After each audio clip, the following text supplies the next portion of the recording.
என்னிடத்துல ஒரு தாயும் 2 குழந்தைகள் வந்தாங்க. அவன் என்கிட்ட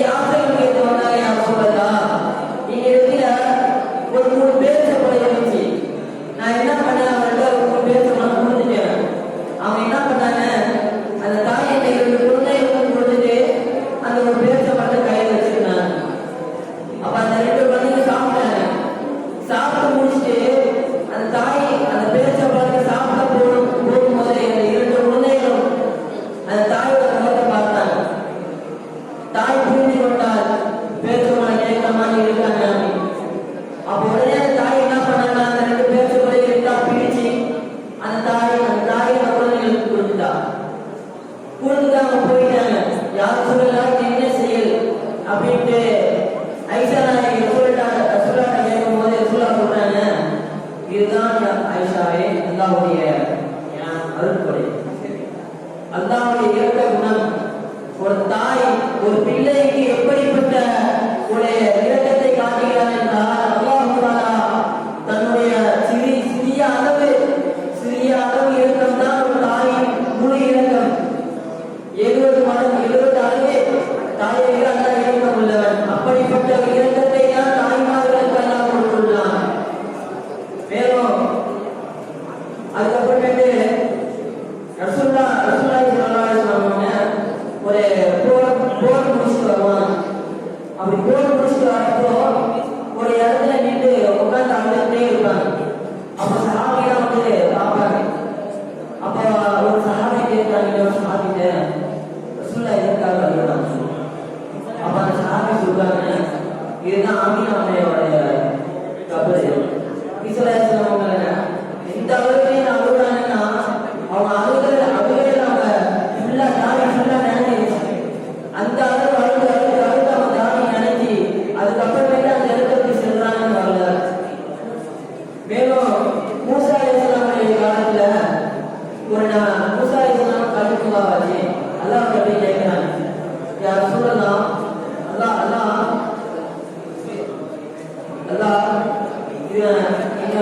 எல்லா நபிமார்களுக்கும் ஒரு தோழனை வச்சிருக்கிறேன், அந்த மாதிரி எனக்கு யார் தோழனை மூசா கேட்கிறேன். அப்போ அல்லாஹ் சொன்னா, உங்க ஊர்ல இருக்கிற ஒரு கைகளை கசாப்பு கடைக்காரர் தான் அப்படின்னு சொல்லிட்டு அல்லாஹ் சொன்னான். சரி அப்படின்னு சொல்லிட்டு மூசா அலைஹிஸ்ஸலாம் போறாங்க, கறிக்கடைக்காரர் கேட்போம் இருப்போம் அப்படின்ட்டு போறாங்க. இந்த மாதிரி மூசா அலைஹிஸ்ஸலாம் கறிக்கடைக்காரர் பார்த்து சொல்றாங்க, எனக்கு வந்து தங்குறதுக்கு இடமில்லை, 3 நாள் மட்டும் உங்க வீட்டுல நான் தங்கிக்கவா அப்படின்னு அவங்க கேட்கிறாங்க. அப்ப அந்த கறிக்கடைக்காரரும் சரி அப்படின்னு சொல்லி ஒத்துக்கிறாங்க. எதற்கானீங்கன்னா அவங்க என்னென்ன அமல் செய்யறாங்க, அப்படி என்னதான் அமல் செய்யறாங்க, அல்லாஹ் எனக்கு புறமையா வச்சிருக்காங்க அப்படின்னு சொல்லிட்டு நோட்டம் போனது தாண்டி போறாங்க. அவங்க வீட்டுல அவங்க எப்படி போறாங்க, எந்திரிக்கிறாங்க, தொழுகிறாங்க, கடைக்கு போயிடுறாங்க. இப்படியே போட்டு 2 நாள் ஆயிடுச்சு. 3ஆவது நாள் அப்படியே பண்றாங்க. 3ஆவது நாள் மட்டும் தன்னுடைய வீட்டு பழங்குல மேல செல்ஃப்ல வந்து ஒரு கூட இருக்கிறது கவனிக்கிறாங்க. அந்த கூட இருக்கிறது கவனிக்கிறாங்க. அதுக்கப்புறம் அந்த நபர் கடைக்கு செஞ்சு விட்டாங்க. அதுக்கப்புறம் அந்த மூசா அலைஹிஸ்ஸலாம் பார்க்கறாங்க, அந்த கூடையில அது என்னதான் இருக்கு அப்படின்னு சொல்லிட்டு பார்த்தா ஒரு வயதான தாய் அவங்க வாயை மட்டும் முனையிட்டே இருக்காங்க. சரி அப்படி என்னதான் முனங்குறாங்க அப்படின்னு சொல்லிட்டு அவங்க நாலு பக்கத்துல போயிட்டு வச்சு பார்த்தா, யா அல்லாஹ் என்னுடைய மகன் மூசா அலைஹிஸ்ஸலாமோட தோழரா ஆக்கிறியா அப்படின்னு அவங்க துவா செஞ்சுக்கிட்டே இருக்காங்க. அந்த துவாவுடைய வெளிப்பாடுதான் மூசா அலைஹிஸ்ஸலாமோட தோழமையா இருக்கிறாங்க அப்படின்னு சொல்லிட்டு ஒரு சம்பவம். அதுக்கப்புறம் அவங்களுடைய அவருடைய காலத்துல நடந்த ஒரு சம்பவம். அவருடைய தாயார் வந்து அப்போ வந்து முஸ்லிம், அதாவது காஃபிர், இஸ்லாத்தை ஏற்றுக்கல, பிறகு ஏற்றுக்கிறாங்க. அப்போ வந்து அவங்களுக்காகவும் ரொம்ப வருத்தப்படுறாங்க. என்னுடைய தாய் வந்து ரொம்ப இஸ்லாத்துல ஏற்றுக்காம இருக்காங்க, எப்போ பார்த்தாலும் திட்டிகிட்டே இருக்காங்க. ஒரு நாள் என்னாச்சு, அவருடைய காதுல விழும்படி அந்த தாயார் தாயார் வந்து நபிசா திட்டுறாங்க. இப்போ உடனே அந்த இடத்துல இருக்க முடியாம அந்த வார்த்தைகளை சொல்லி திட்டப்போ தன்னுடைய பொருளுக்க முடியாம எல்லாம் உடனே ரசூலுல்லாஹ் ஓடி போறாங்க. யார் ரசூலுல்லாஹ், இந்த மாதிரி எங்க அம்மா தாழ வார்த்தைகளை கொண்டு திட்டுறாங்க, ரசூலுல்லாஹ் எங்க அம்மாவை கடைக்கு துவா செய்யுங்க.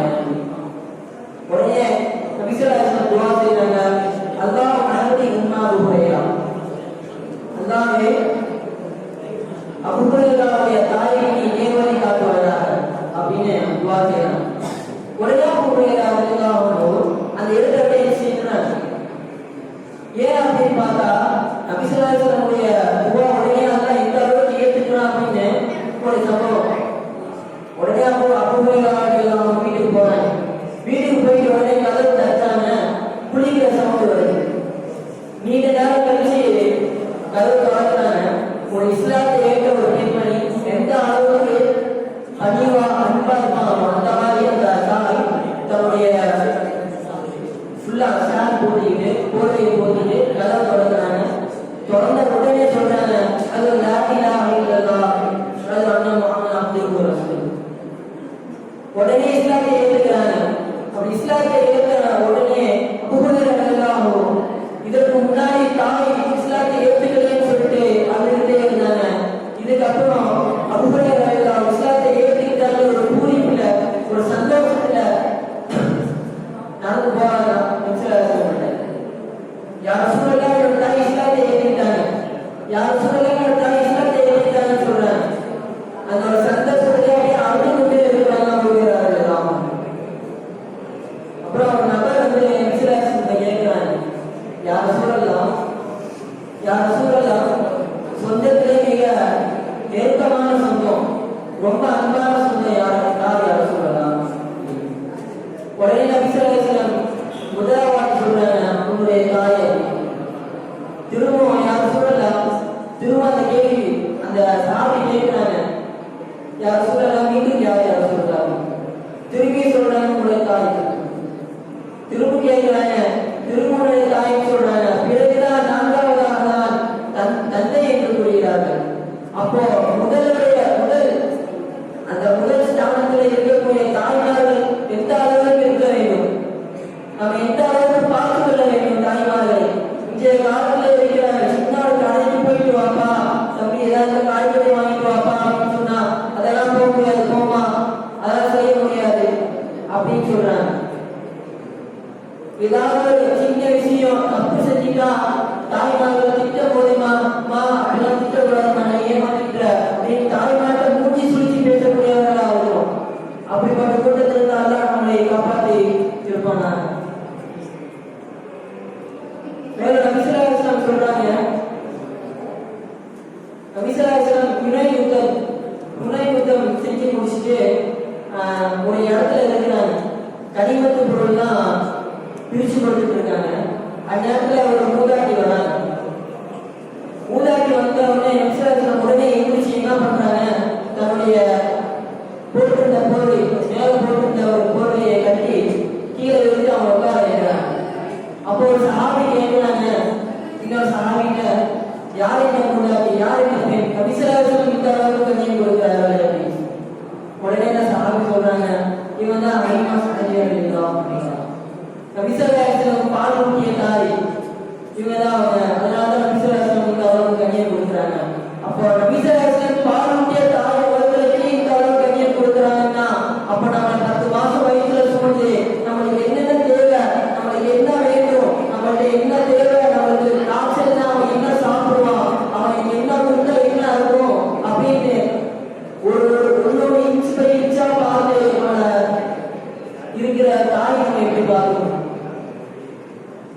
மெழுகு எப்படி தன்னை வத்தி கொண்டு பிறருக்கு வெளிச்சம் கொடுக்குமோ அந்த மாதிரி தாய்மார்கள் தன்னைய வருந்தி கொண்டு தன்னுடைய பிள்ளை நல்லா இருக்கணும் அப்படின்னு சொல்லிட்டு தன்னுடைய வாழ்க்கையே தியாகம் பண்ணிட்டு தன்னுடைய வாழ்க்கையே இப்படிதான் நம்ம வாழ்க்கை அப்படின்னு நினைச்சிட்டு பிள்ளைகளுக்காக வளரக்கூடிய தாய்மார்கள்.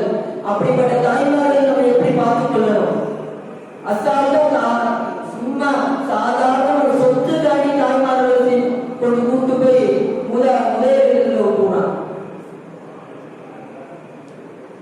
சும்மா சாதாரண ஒரு சின்ன பிரச்சனை, மனைவி கூட நடந்த ஒரு பிரச்சனை, மனைவி சொல்றாங்க அம்மா இருக்கிறதுனால தான் இந்த மாதிரி பிரச்சனை வருது, பேசாம அவங்க அம்மாவை கொண்டு போய் முதலில் விட்டு அப்படின்னு சொன்னா உடனே போய் விட்டுறான். அப்போ உங்களுடைய பிள்ளைகள் இந்த மாதிரி பண்ண நீ தாங்குவியா, உங்களுடைய பிள்ளைகள் இந்த மாதிரி பண்ண நீ தாங்குவியா அப்படின்னு கேட்டா பதில் கிடையாது. தனிச்சு போய் நிற்கிறான், எதுவும் செய்ய முடியாது. உடனே சொல்றான், அப்பெல்லாம் பாத்துக்கலாம், அப்பெல்லாம் என் பையன் விட மாட்டான் அப்படின்னு. அப்ப நீ கொண்டு போய் ஊட்டியப்பா அப்படின்னா என் மனைவி ஏதாவது ஒரு சண்டை வந்துகிட்டே இருக்கு.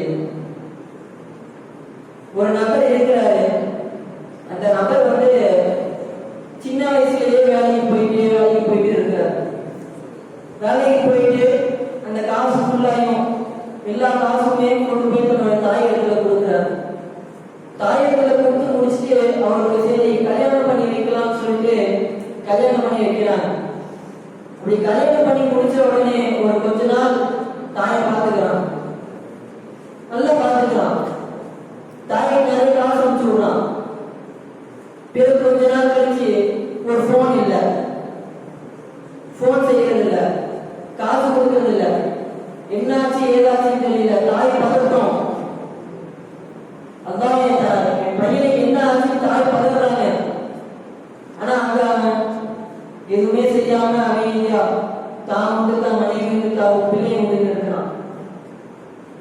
பிறகு கொஞ்ச நாள் கழிச்சு இந்த மாதிரி மனைவி சொல்லித்தான் நான் போன் பேசல, மனைவி சொல்லித்தான் நான் அவளுக்கு காசு அனுப்பிச்சு விடல, மனைவிக்கும் உங்களுக்கும் நிறைய பிரச்சனை ஏற்படுது அப்படின்னு சொல்லி நிறைய வாதங்கள் வைக்கிறான் தாயிடத்துல. அப்படி கொஞ்சம் கொஞ்சமா பார்த்துக்கிட்ட தாயிடத்துல இந்த மாதிரி உரையாடும் போது அவன் சொல்றான், அந்த தாய் சொல்றாங்க, இவ்வளவுதானா நீ மேல வச்ச பாசம், அவ்வளவுதானா நீ மனைவி எப்படி என்ன தந்தாங்க மனைவி பின்னாடி போயிட்ட, நான் அந்த அளவுக்கு முக்கியம் இல்லையா அப்படின்னு தாய் கேட்க அவன் எதுவுமே பதில் சொல்லல. எனக்கு தெரியாது, என்னுடைய பங்கான சொத்தை நீ எடுத்து வச்சுட்டு நீ எங்கேயா போய்கிட்டாயின்னு சொல்லிட்டான். என்னுடைய பங்கான சொத்தை நீ எடுத்து வச்சுட்டு நீ எங்க வேணா போய்க்கோ, எனக்கு பிரச்சனை இல்லை. அந்த தாய் என்ன பண்றா, சொத்தை பிரிச்சு கொடுத்துட்டு கொஞ்ச நாள் சக்கராவுடைய நேரம் வரைக்கும் இந்த தாய் நினைச்சு அழுகுறான். ரொம்ப நினைச்சு கவலைப்படுற அந்த பையனை நினைச்சு, நம்மளோட பையன் இந்த மாதிரி செஞ்சுட்டானே, இப்படி நம்ம பார்த்து விட்டோமே, இப்படி நம்ம செஞ்சோமே, அந்த பையனை இந்த மாதிரி நம்ம பரிமாறி வச்சிருந்தோமே, கொஞ்சம் கொஞ்சமா செதுக்கி வச்சிருந்தோமே, அப்படி செஞ்ச ஒரு பையன் இப்படி நம்மளுக்காண்டி மனைவிக்காண்டி பிள்ளைக்காண்டி நம்மளை ஒதுக்கி விட்டு போயிட்டானே அப்படின்னு வருத்தத்துல அந்த தாய் இறந்துட்டாங்க. இறக்கிறப்ப மௌத்தான வீட்டுல வந்து அந்த பையன் சண்டை போடுறான். என்ன இங்க சொத்து பிரிக்கலையா, சொத்து பிரிக்க நான் கிளம்புறேன். அந்த தாய் அடக்கம் பண்றப்போ ஒரு சொட்டு கண்ணீர் கூட வரல. அந்த மனைவி அந்த நீர்ல கொண்டு போய் நீங்க வாங்க, மனைவி வந்து கணவனை கூப்பிட்டு போறான். பரவாயில்ல, அம்மா தானே இறந்தாங்க அப்படின்னு சொல்லி கூப்பிட்டு போறான். இப்படிப்பட்ட ஒரு பிள்ளை, இப்படிப்பட்ட ஒரு தாய். ஆக நாவிலிருந்து அல்லாஹ் எதை வெளிப்படுத்தினாலும் உங்களுக்கும் எனக்கும் அதை அமல் செய்ய அல்லாஹ் தஆலா தௌஃபீக் செய்வானாக. இங்கே உரையை குறித்துக் கொள்கிறேன். அஸ்ஸலாமு அலைக்கும்.